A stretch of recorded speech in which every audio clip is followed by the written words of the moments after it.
Hey guys, welcome to Home Sweet Homeschool. If you're new here, my name is Ashley and I'm a homeschooling mom to one, and this is video 6 in our series, We've Decided to Homeschool, Now What? If you haven't checked out the playlist, definitely do that. I'll link it below. It's going to talk about state requirements, schedules, homeschool spaces. We've talked about all kinds of things.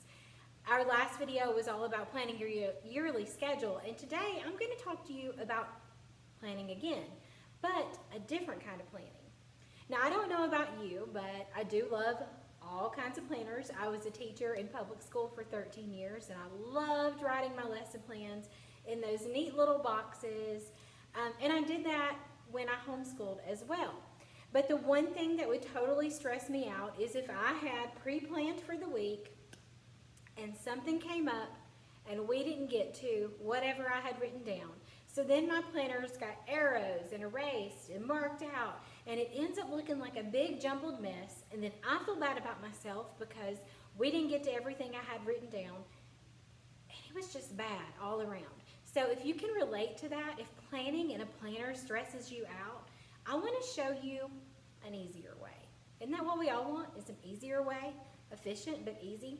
Now, I can't take credit for this. I actually saw this on an Instagram account called Let's Play School. Her name is Chelsea, and she shared what she was doing at the end of the year for her child to let her know when it was time for her to go to the next grade.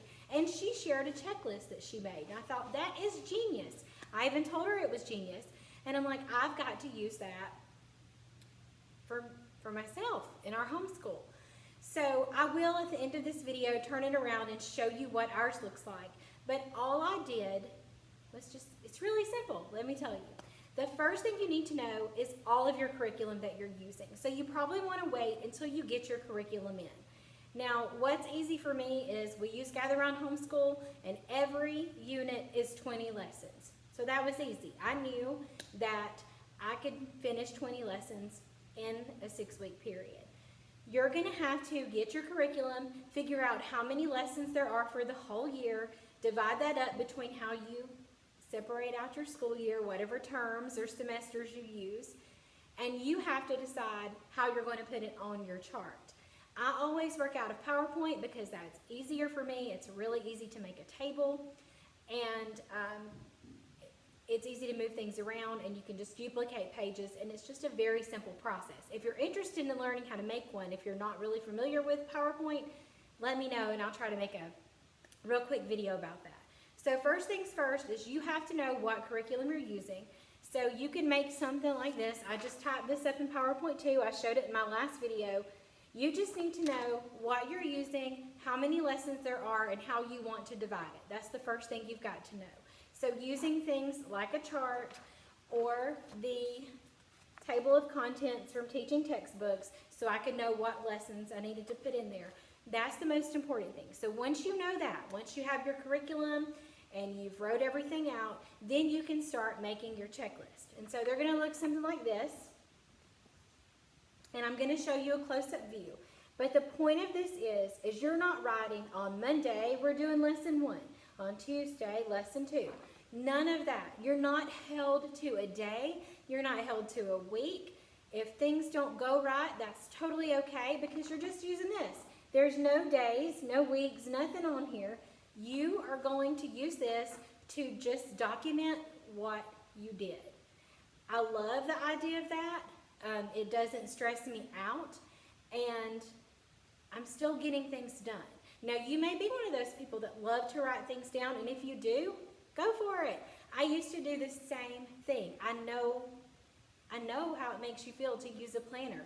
I love planners, but again, I'm always looking for simpler ways to manage my homeschool, and this, I think, is going to help me. So I'll show you in a minute how I separated each of our things, but these are just the lessons, and my plan is after he completes a day's worth of work, we'll come to this checklist, we'll highlight what we completed, and we will move on. So it won't matter if we do it on a Friday, if we do it on a Sunday, it won't matter. The point is that we're getting it done and we're documenting it. It's going to be in my planner, and it will go in our records at the end of the year. So that's my first 6 weeks, that's my second 6 weeks. And I have, you can just keep making them for the upcoming term. or you can make them ahead of time. I prefer to just take it term by term. You don't want to plan too far.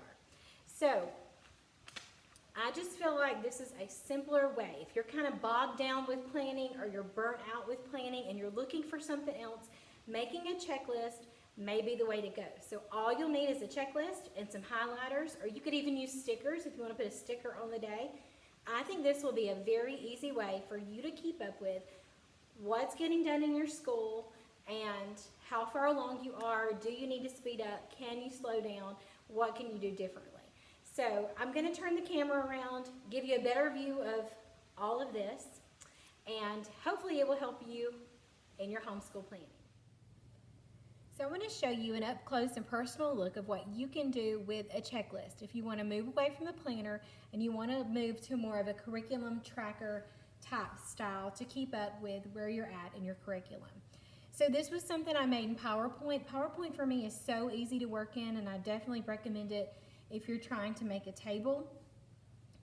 Like I said, ours are separated by the weeks, and you could totally do different amount of weeks. If you do 12 weeks or 9 weeks, you can make it work for you.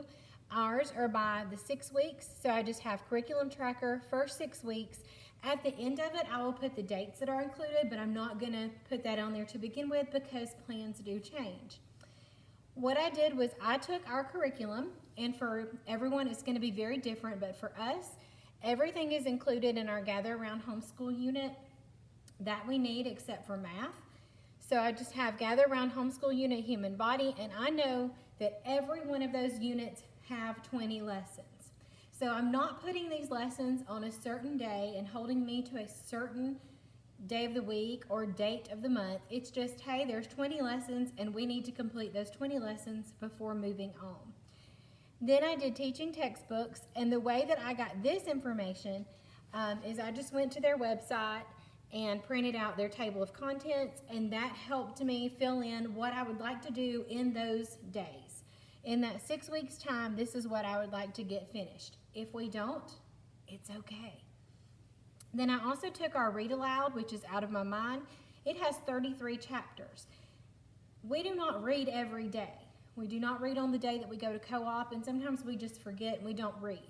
So what's so great about the checklist is we can do as much as or as little as we need to, and let's say I'm 4 weeks in and we've only made it to chapter 12, then I know if I'm going to finish it within that 6 weeks, I've got to speed up. I may need to double up on some chapters, or we may be really far and I might want to slow down, or we could just be right on track. This is going to be a really good way for me to judge, is 6 weeks enough time to do all the lessons I'd planned for teaching textbooks, or do I need to slow it down a little bit? We've never used it, so I'm not sure how my son's going to do with each lesson. Is he going to need to take more than one day?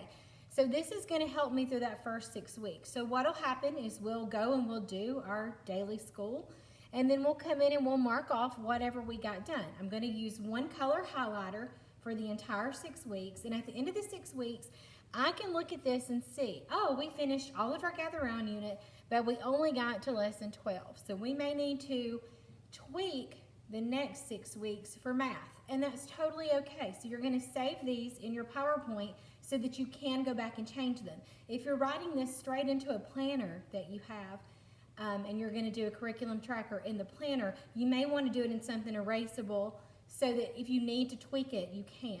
Another thing you can do is just go ahead and switch to your other color highlighter for the second semester, and that'll just let you see what you've had to finish into second semester. I wouldn't make these too far in advance. You could go ahead and type them up, but I don't know that I would print them yet because things do change and you may not move through things as quickly as you're hoping. This is just an idea. Like I said, this is another alternative to planning. If writing things on a certain day or putting them into a form in a planner stresses you out or makes you feel like you're not getting anything accomplished, this may be a better way to keep up with it. So this was our first 6 weeks, and this is what the second 6 weeks looks like. So here I changed our unit. That didn't have to change much because it's 20 lessons. Again, if let's say you do the Good and the Beautiful, you need to see how many lessons there are for the entire year so you know how to break up how many lessons you need to do each term. So that's something you'll have to decide based on the curriculum that you use. Here's our teaching textbooks, and here's our read aloud, which has fewer chapters. So that means that we can kind of slow down on the read aloud. We don't have to read as much as we did the first semester.